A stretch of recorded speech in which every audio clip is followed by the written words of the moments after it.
If you feel like you're always procrastinating, always distracted, always losing to yourself, maybe you're not lacking motivation, you are lacking something ancient.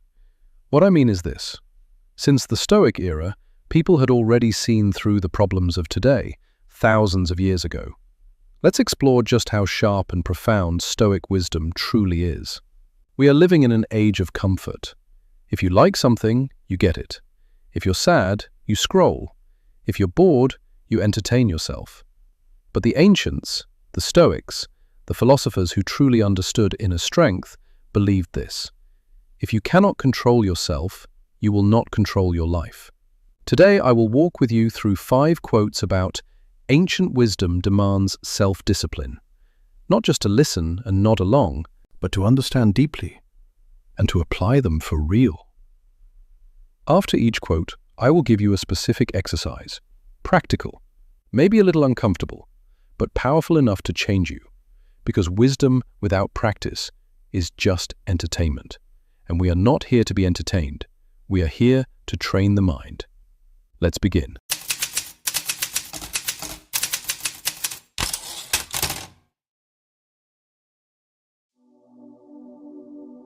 Let us begin the first quote on this thorny yet deeply valuable journey into Stoic philosophy. Ancient wisdom teaches that self-discipline is the bridge between who you are and who you are meant to become. It sounds simple, but in truth, this quote is ruthless. It tells us something we do not like to hear. Between who you are right now and the stronger, freer, more successful version of yourself in the future is not luck, not perfect timing, not someone else helping you. It is discipline.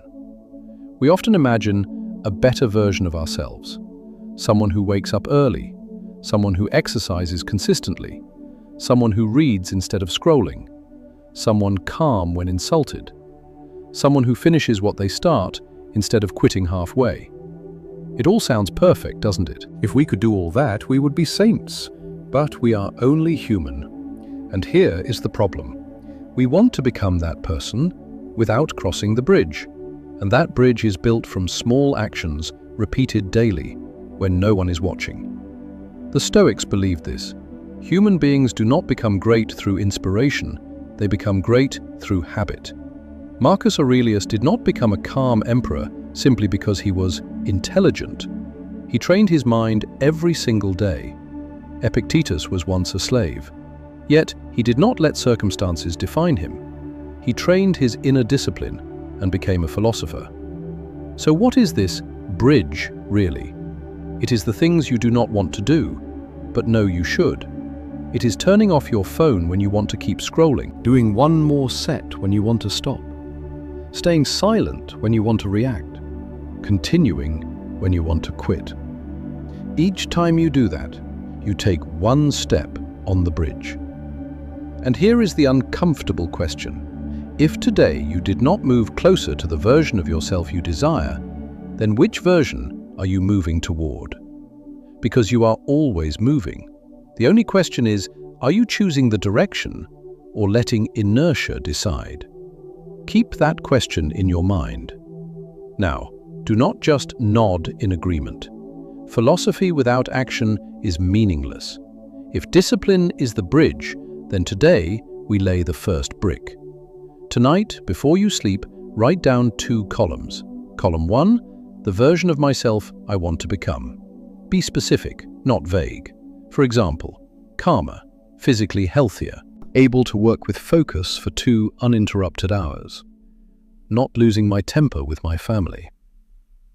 Column 2, the smallest disciplined action I can take tomorrow. Not a total life transformation, just one small action. For example, wake up 20 minutes earlier, exercise for 15 minutes, turn off notifications for 1 hour of work, take 10 deep seconds before reacting. Tomorrow, you only need to complete that one action, not perfectly, just complete it. Because discipline is not doing something big once, it is doing something small, repeatedly. Each day you fulfill a small promise to yourself, you strengthen something critical, self-trust.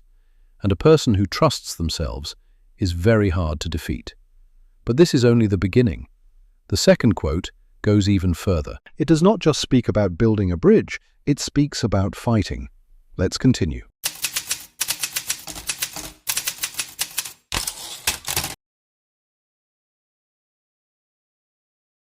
The second quote. The ancients knew that conquering the self is greater than conquering 1,000 enemies.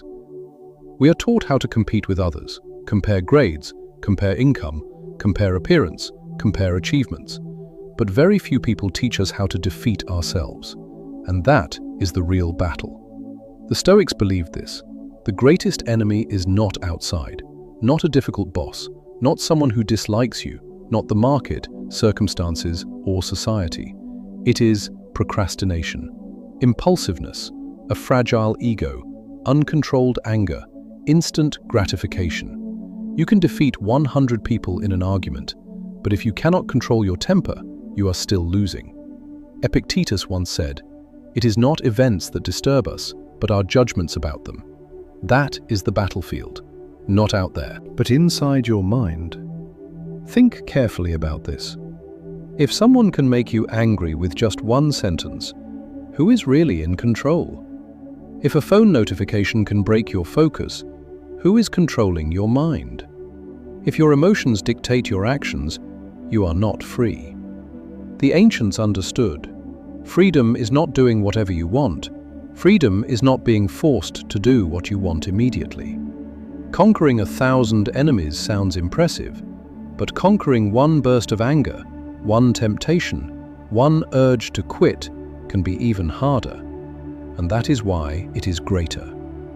Ask yourself honestly, this week, when did you truly conquer yourself? Or have you only been reacting out of habit? Keep that question in your mind for a moment. We cannot talk about self-mastery without practicing it. Instead of grand declarations, let us start with one small battle. How you conquer yourself is the most important victory.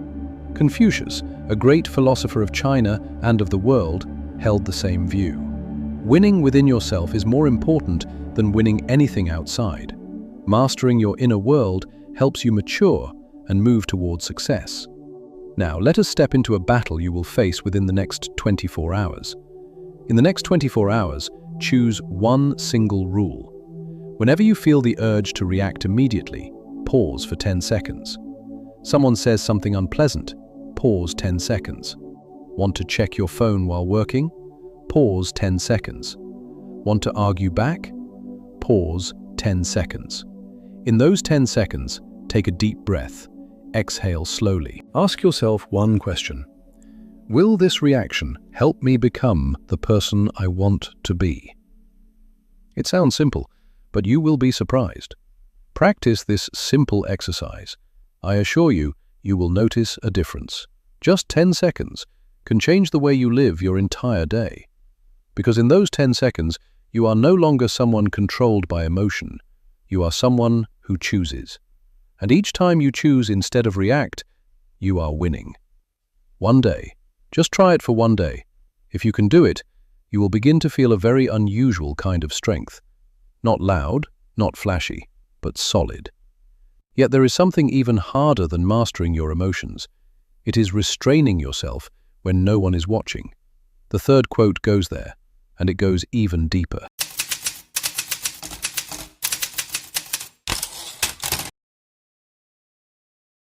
The third quote. In forgotten teachings, restraint was not weakness. It was the highest form of strength. Why is restraint the highest form of strength? Let us explore its meaning. We grow up with a very loud definition of strength. The strong person speaks louder, reacts faster, hits back harder, proves they are right.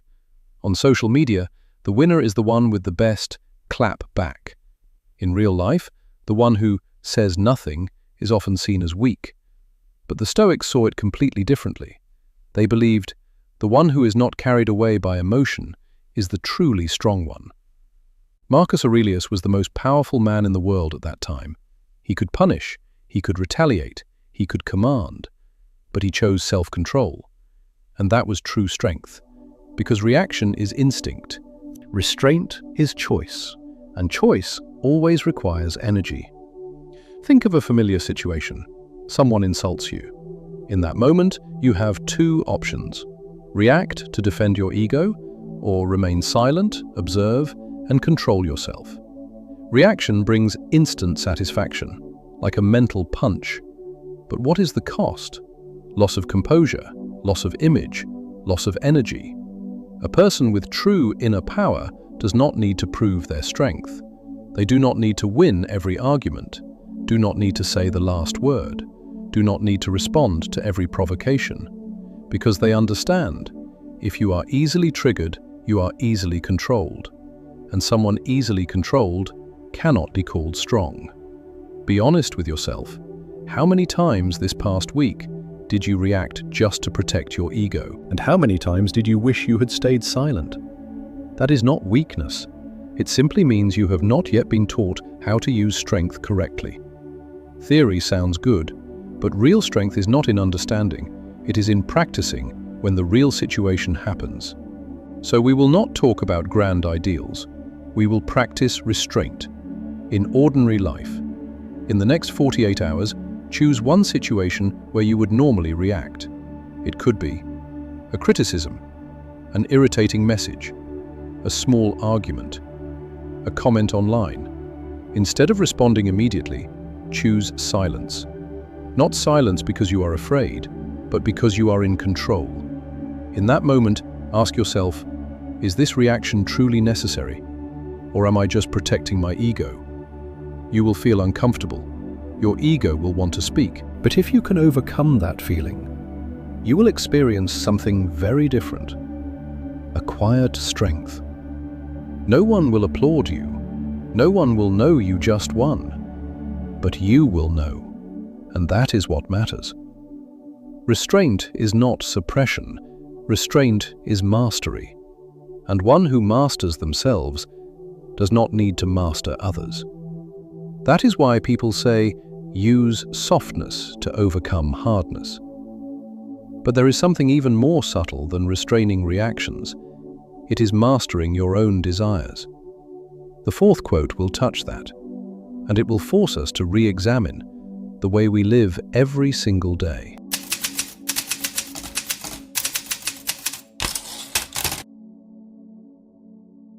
The fourth quote, the fourth stage on today's journey of exploring Stoic wisdom. By this point, are you feeling tired? Do you feel your mind stretching a little? If you feel even a slight tension, then I have led you down the right path, one that makes you stronger and more mature. Thank you for walking with me to this second-to-last stretch of today's journey. Let us step into the fourth quote.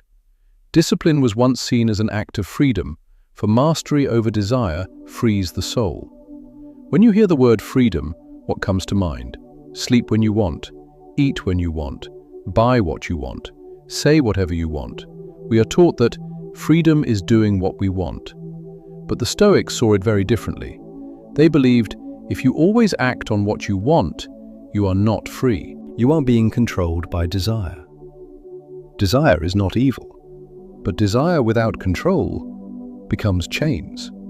You check your phone just for 5 minutes. 45 minutes pass. You eat to relieve stress.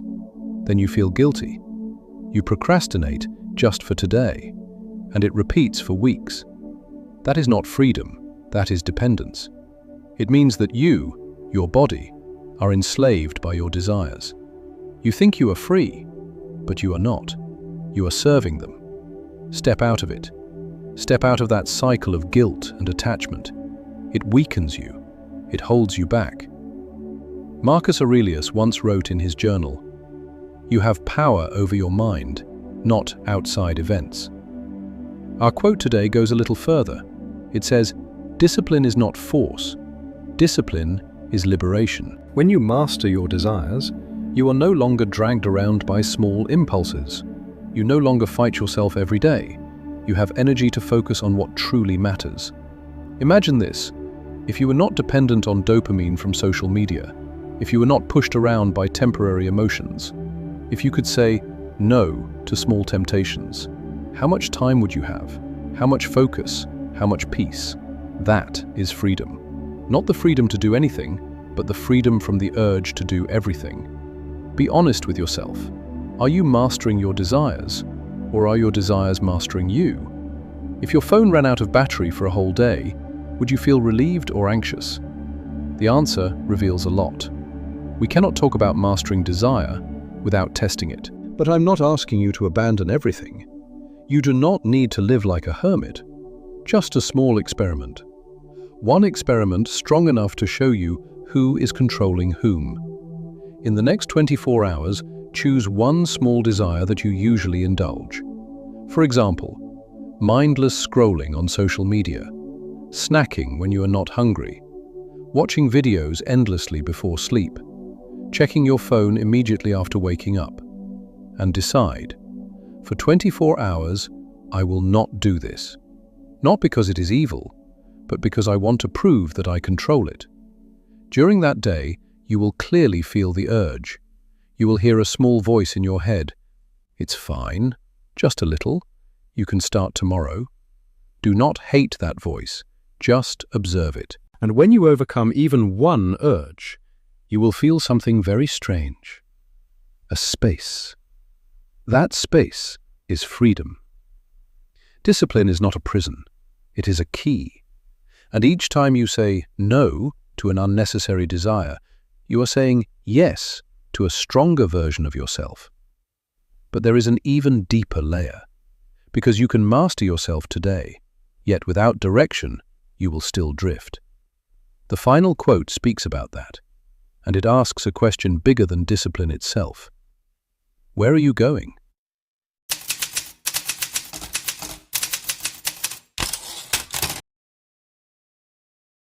We have reached the final stretch of today's journey, and here is the last quote in our exploration of these profound teachings. The old masters warned, a life without discipline drifts, but a disciplined mind shapes destiny. The key word here is drifts, a powerful word, rich with imagery and meaning. No one wakes up and decides, today I will ruin my life. Things rarely collapse in one dramatic moment. They drift.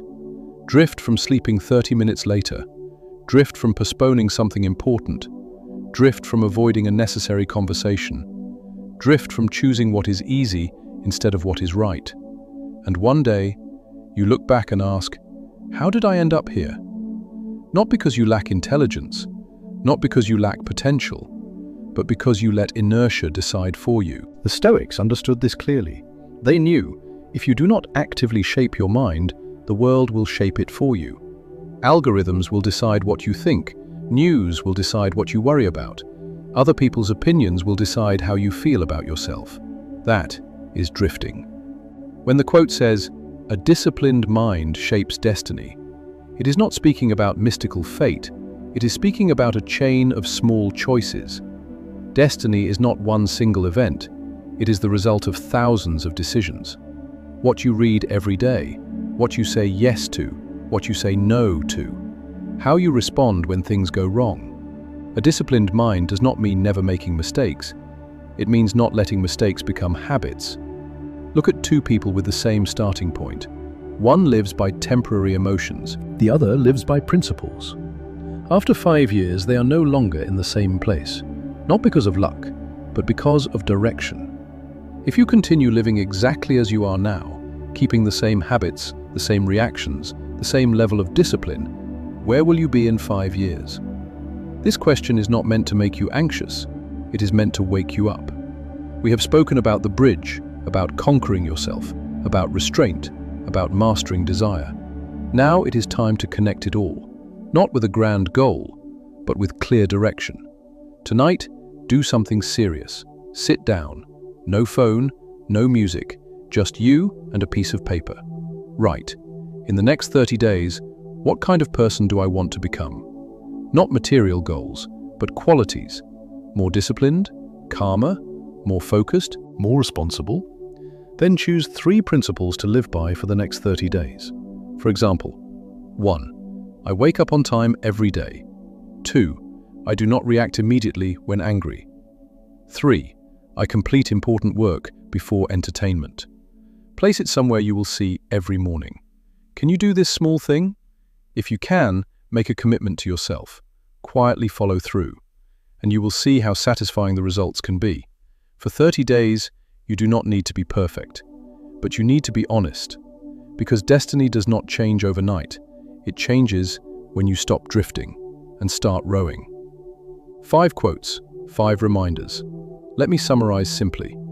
Discipline is the bridge. Conquering yourself is the greatest victory. Restraint is silent strength. Mastering desire is true freedom. A disciplined mind shapes destiny. Ancient wisdom is not complicated. It simply requires seriousness. Not with the world, but with yourself. And perhaps the most important question is not, do you understand these ideas, but tomorrow, when no one is watching, will you practice them? If the answer is yes, then you have already begun stepping out of drift. And that is where real change begins. If you are still listening, it means a part of you still wants to live intentionally, and that is something to respect, because in a noisy world, choosing to pause and reflect on discipline, self-control, and direction is already a different kind of action. But remember this: watching a video about philosophy does not make you stronger. Understanding a quote does not make you more disciplined. Only action does that.